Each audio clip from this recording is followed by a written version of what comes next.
Hello my dear student, आज की इस वीडियो में आपका स्वागत है। स्टूडेंट, आज की इस वीडियो में हम बताने वाले हैं आपको क्लास 12th भूगोल का वह वायरल में पेपर जो मोस्ट इम्पॉर्टेंट है आपके एग्जाम के लिए है। तो चलिए देखते हैं सेट 2। पहले मैंने आपको सेट 1 आपको बता चुका हूँ, तो आप जाकर के अगर नहीं देखें तो हमारे चैनल में जाइए, वहाँ पे देख लीजिए सेट 1। और मैं ये सेट 2 को बता रहा हूँ जिसका पेपर कोड है 322 EJ। तो भूगोल वाले ज़रूर इस वीडियो को देखें ताकि आप भी भूगोल में 70 नंबर अचीव कर सकें। तो चलिए वीडियो को स्टार्ट करते हैं सारा का सारा सॉल्यूशन के साथ, सभी क्वेश्चनों के हल के साथ में हम आपको बताने वाले हैं। चलिए स्टार्ट करते हैं वीडियो को। चलिए सबसे पहले जो हमारा आता है बहुविकल्पीय प्रश्न, क्या आता है? बहुविकल्पीय प्रश्न आता है। तो बहुविकल्पीय प्रश्नों को हम देखेंगे सबसे पहले। तो इसमें कह रहा है निम्नलिखित प्रश्नों के सही उत्तर अपनी उत्तर पुस्तिका में लिखिए। फर्स्ट ऑप्शन इसमें फर्स्ट जो है क्वेश्चन क्या कह रहा है, निम्नलिखित में से कौन सा एक भौगोलिक सूचना का स्रोत नहीं है। निम्नलिखित में से कौन सा एक भौगोलिक सूचना का स्रोत नहीं है? ऑप्शन आ है प्राचीन मानचित्र, ऑप्शन बा है यात्रियों के विवरण, ऑप्शन सा है चंद्रमा से चट्टानी पदार्थों के नमूने, ऑप्शन दा है प्राचीन महाकाव्य। जिसका राइट ऑप्शन हो जाएगा चंद्रमा से चट्टानी पदार्थों के नमूने। ऑप्शन साइज करेक्ट ऑप्शन हो जाएगा। चलिए अगला देखते हैं। अगला क्वेश्चन हमारा है निम्नलिखित में से कौन सा एक विरल जनसंख्या वाला क्षेत्र नहीं है। निम्नलिखित में से कौन सा एक विरल जनसंख्या वाला क्षेत्र नहीं है? ऑप्शन आ है भूमध्य रेखीय प्रदेश, ऑप्शन बा है अटाकामा, ऑप्शन सा है दक्षिण पूर्व एशिया, ऑप्शन दा है ध्रुवीय प्रदेश। इसका राइट ऑप्शन हो जाएगा ऑप्शन सा दक्षिण पूर्व एशिया।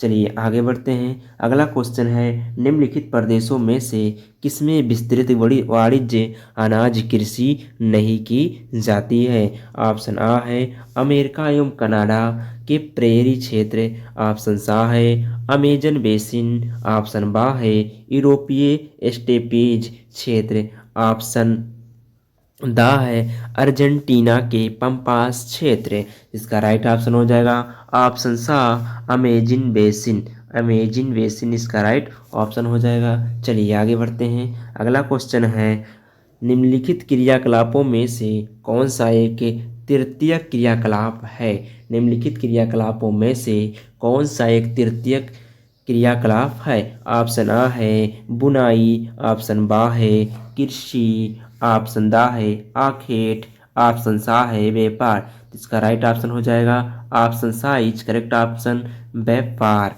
चलिए आगे बढ़ते हैं। अगला क्वेश्चन है निम्नलिखित में से कौन सा भू उपयोग संवर्ग नहीं है? निम्नलिखित में से कौन सा भू उपयोग संवर्ग नहीं है? ऑप्शन आ है निवल बोया क्षेत्र, ऑप्शन बा है प्रतिभूमि, ऑप्शन सा है सीमांत भूमि, ऑप्शन दा है कृषि योग्य व्यर्थ भूमि। इसका राइट ऑप्शन हो जाएगा ऑप्शन सा इज करेक्ट ऑप्शन सीमांत भूमि। चलिए आगे बढ़ते हैं। अगला क्वेश्चन है निम्नलिखित में से कौन सा खनिज भूरा हीरा के नाम से जाना जाता है? भूरा हीरा के नाम से जाना जाता है। इसमें ऑप्शन आ है मैंगनीज, ऑप्शन सा है लोहा, ऑप्शन बा है अभ्रक, ऑप्शन दा है लिग्नाइट। इसका राइट ऑप्शन हो जाएगा ऑप्शन दा इज करेक्ट ऑप्शन लिग्नाइट। चलिए आगे बढ़ते हैं। अगला क्वेश्चन है निम्नलिखित में से कौन सा एक समूह भारत में विशालतम भाषाई समूह है? ऑप्शन आ है चीनी तिब्बती, ऑप्शन बा है भारतीय आर, ऑप्शन सा है ऑस्ट्रिक दौड़, ऑप्शन दा है द्रविड़। इसका राइट ऑप्शन हो जाएगा ऑस्ट्रिक दौड़, ऑप्शन साइज करेक्ट ऑप्शन हो जाएगा। चलिए आगे बढ़ते हैं। अगला क्वेश्चन देखते हैं। अगला क्वेश्चन है इंदिरा गांधी नहर कमान क्षेत्र में सतत पोषणीय विकास के लिए निम्नलिखित में से कौन सा सबसे महत्वपूर्ण कारक है? ऑप्शन आ है कृषि विकास, ऑप्शन बा है परितंत्र विकास, ऑप्शन सा है परिवहन विकास, ऑप्शन दा है भूमि उपनिवेशन। इसका राइट ऑप्शन हो जाएगा ऑप्शन बा इज करेक्ट ऑप्शन परतंत्र विकास, परतंत्र विकास। चलिए अगला क्वेश्चन है, अति लघु उत्तरीय प्रश्न हमारा आ गया है। अगला क्वेश्चन है, मानव भूगोल को परिभाषित कीजिए, मानव भूगोल को परिभाषित कीजिए। देखिए उत्तर इसका हो जाएगा, मानव भूगोल वह शाखा है, मानव भूगोल वह शाखा है जो मनुष्य और उसके पर्यावरण के बीच परस्पर संबंधों का अध्ययन करती है। यह जनसंख्या, संस्कृति, अर्थव्यवस्था और स्थानिक संगठन पर केंद्रित है। ये हो गया मानव भूगोल का परिभाषा। चलिए आगे बढ़ते हैं। अगला जो हमारा क्वेश्चन है वो है, जनसंख्या संगठन से आप क्या समझते हैं? जनसंख्या संगठन से आप क्या समझते हैं? इसका उत्तर हो जाएगा, जनसंख्या संगठन किसी क्षेत्र की जनसंख्या के विभिन्न लक्षणों जैसे आयु, लिंग, शिक्षा, व्यवसाय और धर्म का अध्ययन है। चलिए आगे बढ़ते हैं। अगला क्वेश्चन है, मानव विकास के 3 मूलभूत क्षेत्र कौन से हैं? मानव विकास के 3 मूलभूत क्षेत्र कौन से हैं? पहला है जीवन प्रत्याशा अर्थात स्वास्थ्य, दूसरा है शिक्षा, साक्षरता और ज्ञान, तीसरा है आय, आर्थिक संसाधन। ये हो गया इसका उत्तर। चलिए आगे बढ़ते हैं। अगला क्वेश्चन जो हमारा है, उच्च प्रौद्योगिकी उद्योग से आप क्या समझते हैं? उच्च प्रौद्योगिकी उद्योग से आप क्या समझते हैं? चलिए इसमें देखते हैं, उच्च प्रौद्योगिकी उद्योग से आप क्या समझते हैं? उच्च प्रौद्योगिकी उद्योग ऐसे उद्योग हैं जो उन्नत तकनीक, स्वचालन और अनुसंधान अनुसंधान आधारित उत्पादों का निर्माण करते हैं, जैसे इलेक्ट्रॉनिक्स, बायोटेक्नोलॉजी। ये हो गया। अगला जो क्वेश्चन है, अगला क्वेश्चन है, प्रवास के प्रतिकर्ष एवं अपकर्ष कारकों में विभेद कीजिए। प्रतिकर्ष और अपकर्ष यानी प्रवास के प्रतिकर्ष और अपकर्ष कारकों में विभेद कीजिए। चलिए देखते हैं इसको। प्रतिकर्ष कारक मूल स्थान की समस्याएं जैसे बेरोजगारी, प्राकृतिक आपदा। वहीं अपकर्ष जो कारक होते हैं गंतव्य स्थान के आकर्षण जैसे बेहतर रोजगार, शिक्षा। चलिए आगे बढ़ते हैं। अगला क्वेश्चन है, भारवाही पशुओं का वर्णन, भारवाही पशुओं का वर्णन। इसका उत्तर हो जाएगा, भारवाही पशु वे हैं जो सामान और माल ढोने के लिए उपयोग किए जाते हैं, जैसे ऊंट, घोड़ा, खच्चर, गधा। ये दुर्गम क्षेत्रों में परिवहन के लिए महत्वपूर्ण है। चलिए आगे बढ़ते हैं। अगला जो क्वेश्चन है, क्वेश्चन नंबर 15 है, वायु प्रदूषण के प्रमुख स्रोतों का वर्णन कीजिए। वायु प्रदूषण के प्रमुख स्रोतों का वर्णन कीजिए। इसका उत्तर लिखेंगे, वाहन से निकलने वाला धुआं, उद्योगों और बिजली संयंत्रों से उत्सर्जित गैसें, कृषि में जलते हुए पराली। अगला घरेलू ईंधन लकड़ी कोयला का उपयोग। ये हो गया वायु प्रदूषण के प्रमुख स्रोतों का वर्णन। चलिए आगे बढ़ते हैं। अगला जो क्वेश्चन हमारा है, पृष्ठ प्रदेश के अर्थ को स्पष्ट कीजिए। इसका उत्तर हो जाएगा, पृष्ठ प्रदेश हिंटरलैंड उस क्षेत्र को कहते हैं जो किसी बंदरगाह या शहर को सामान और सेवाएं प्रदान करता है या वहां से सामान प्राप्त करता है। ये हो गया पृष्ठ प्रदेश का अर्थ। चलिए आगे बढ़ते हैं। अगला क्वेश्चन जो है क्वेश्चन नंबर 17 है, जो कि लघु उत्तरीय प्रश्न है। चलिए देखते हैं इसको। मानव विकास के उपागमों का उल्लेख कीजिए। मानव विकास के उपागमों को का उल्लेख कीजिए। चलिए इसका उत्तर देखते हैं। मानव विकास के मुख्य उपागम निम्नलिखित हैं। पहला है आय उपागम, आर्थिक संसाधनों और आय वृद्धि को मानव विकास का आधार मानता है। दूसरा सामाजिक उपागम, शिक्षा, स्वास्थ्य और जीवन स्तर को प्राथमिकता देता है। तीसरा है सतत उपागम, वर्तमान और भविष्य की पीढ़ियों के विकास को सुनिश्चित करता है। और अगला है इसका मानवाधिकार उपागम, व्यक्तिगत स्वतंत्रता और सामाजिक न्याय पर बल देता है। यह आपका मानवा उपागम। चलिए आगे बढ़ते हैं। अगला जो क्वेश्चन है, क्वेश्चन नंबर 18 जो हमारा है, नगरीकरण क्या है? भारत में नगरीकरण के विकास की विवेचना कीजिए। चलिए देखते हैं इसको। नगरीकरण वो यह प्रक्रिया जिसमें ग्रामीण क्षेत्र के लोग बेहतर रोजगार, शिक्षा और जीवन स्तर की तलाश में शहरी क्षेत्रों में स्थानांतरित होते हैं। वह प्रक्रिया जिसमें ग्रामीण क्षेत्र के लोग बेहतर रोजगार, शिक्षा और जीवन स्तर की तलाश में शहरी क्षेत्रों में स्थानांतरित करते हैं, उसी को क्या कहते हैं हम? नगरीकरण कहते हैं।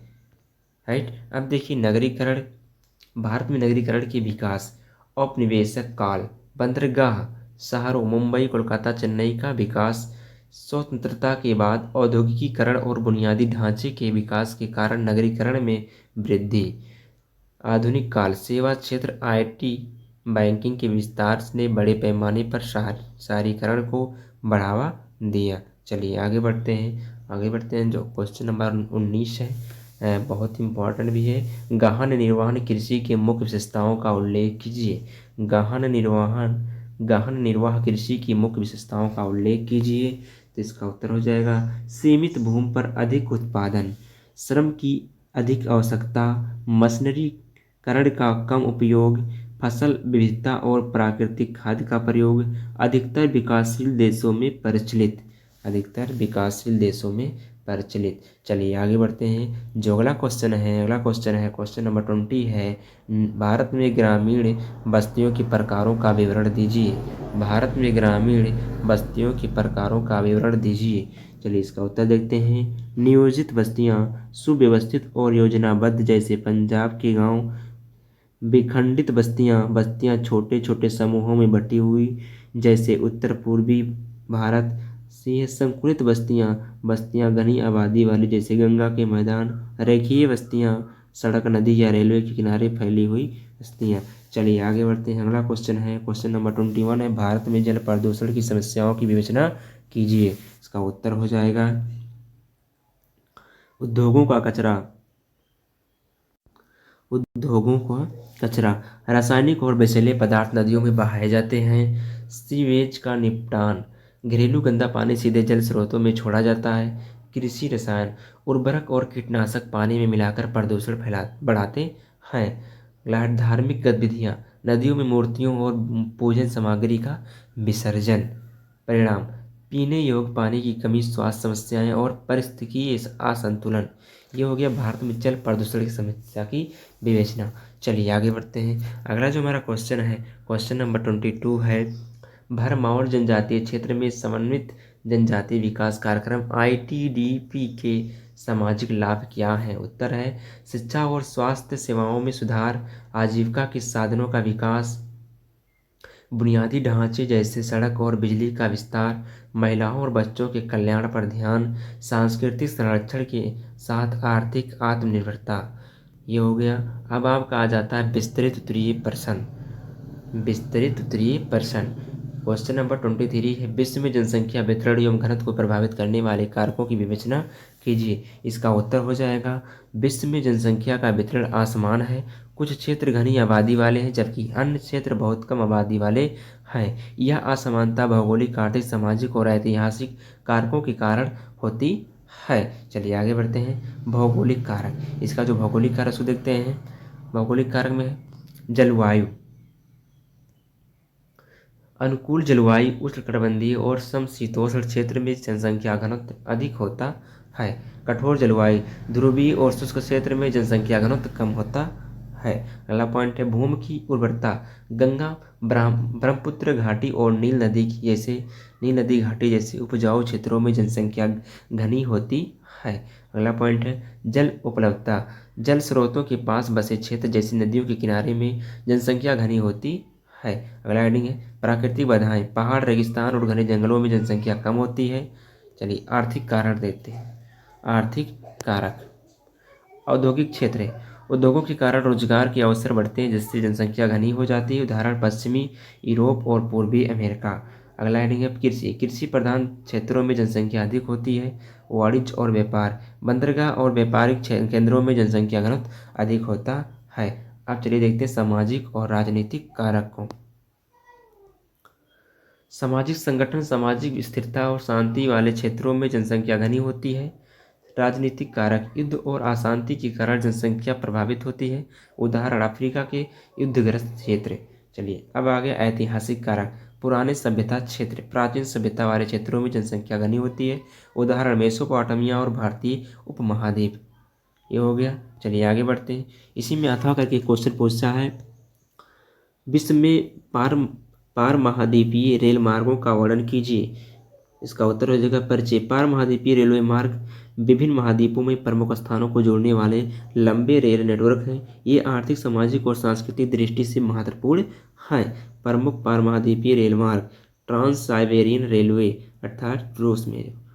यह विश्व का सबसे लंबा रेल मार्ग है। मॉस्को से व्लादिवोस्तोक तक लगभग 9,289 किलोमीटर लंबा है। अगला है ट्रांस कनाडा रेलवे, कनाडा। यह वैंकूवर से हैलीफैक्स तक जाता है।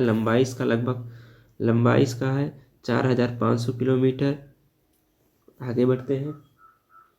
यूरोपीय एशिया रेल लिंक यूरोप को एशिया से जोड़ता है। महत्वपूर्ण मार्ग पेरिस से इस्तांबुल और आगे चीन तक। आगे देखिए, यूनाइटेड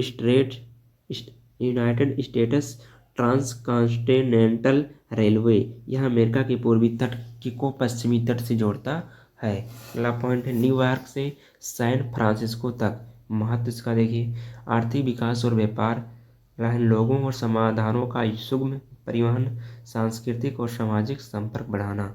यह हो गया आपका। चलिए आगे बढ़ते हैं। क्वेश्चन नंबर 24 है, भारत में अपरंपरागत ऊर्जा स्रोतों के विकास का वर्णन कीजिए। परिचय इसका देखिए, अपरंपरागत ऊर्जा स्रोत जैसे सौर ऊर्जा, पवन ऊर्जा, बायोमास और ज्वारीय ऊर्जा पर्यावरण के लिए सुरक्षित और अच्छे हैं। चलिए विकास में देखते हैं। विकास में पहला पॉइंट है सौर ऊर्जा। भारत में सौर ऊर्जा का बड़ा स्रोत है। प्रमुख परियोजना गुजरात और राजस्थान में सोलर पार्क है। चलिए आगे बढ़ते हैं। पवन ऊर्जा, तमिलनाडु, गुजरात, महाराष्ट्र और राजस्थान पवन ऊर्जा के बड़े केंद्र हैं। बायोमास ऊर्जा, कृषि अपशिष्ट और पशु अपशिष्ट का उपयोग करके ऊर्जा उत्पादन। जल विद्युत, छोटे जल विद्युत संयंत्रों की स्थापना हिमालय और पश्चिमी घाट में सक्रिय। ज्वारीय और भूतापीय ऊर्जा, समुद्र तटीय क्षेत्रों में ज्वारीय ऊर्जा का विकास और भूतापीय ऊर्जा में भी प्रयास हो रहे हैं। महत्व इसका देखें, जीवाश्म ईंधनों पर निर्भरता कम करना, पर्यावरण संरक्षण, दीर्घकालिक ऊर्जा सुरक्षा। इसमें अथवा करके एक क्वेश्चन जो है उसको देखेंगे। प्रकारों के आधार पर भारतीय नगरों को प्रमुख प्रकारों में विभाजित कीजिए। उत्तर इसका है प्रशासनिक नगर, प्रशासनिक कार्यों के लिए स्थापित। उदाहरण नई दिल्ली, भोपाल। औद्योगिक नगर, औद्योगिक गतिविधियों के केंद्र। उदाहरण के लिए जमशेदपुर, बोकारो। व्यापारिक नगर, व्यापार और वाणिज्य के लिए प्रसिद्ध है। उदाहरण है मुंबई, कोलकाता। धार्मिक नगर, धार्मिक और सांस्कृतिक महत्व। उदाहरण वाराणसी, हरिद्वार। शैक्षणिक नगर, शिक्षा और अनुसंधान के लिए प्रसिद्ध। उदाहरण पुणे और इलाहाबाद। पर्यटन नगर, पर्यटकों के आकर्षण के केंद्र। उदाहरण है जयपुर और ऊटी। अब आपका आ जाता है मानचित्र संबंधी कार्य। भारत के दिए गए रेखाचित्र मानचित्र पृष्ठ 9 पर में निम्नलिखितों को उपयुक्त चिन्हों द्वारा दर्शाइए। भारत को न्यूनतम जनसंख्या वाला राज्य सिक्किम, राजस्थान की राजधानी जयपुर। इन सभी को आपको अपने जो मैप मिलेगा उसी में भरना रहेगा। चलिए, भारत का सर्वाधिक साक्षरता दर वाला राज्य केरल। भारत का एक मुख्य नाभिकीय ऊर्जा संयंत्र तारापुर। भारत में सर्वाधिक नगरीय जनसंख्या वाला राज्य महाराष्ट्र। नीचे जो दिया गया है ये दृष्टिबाधित क्षेत्रों, जो दृष्टिबाधित विद्यार्थी परीक्षार्थी हैं उनके लिए है।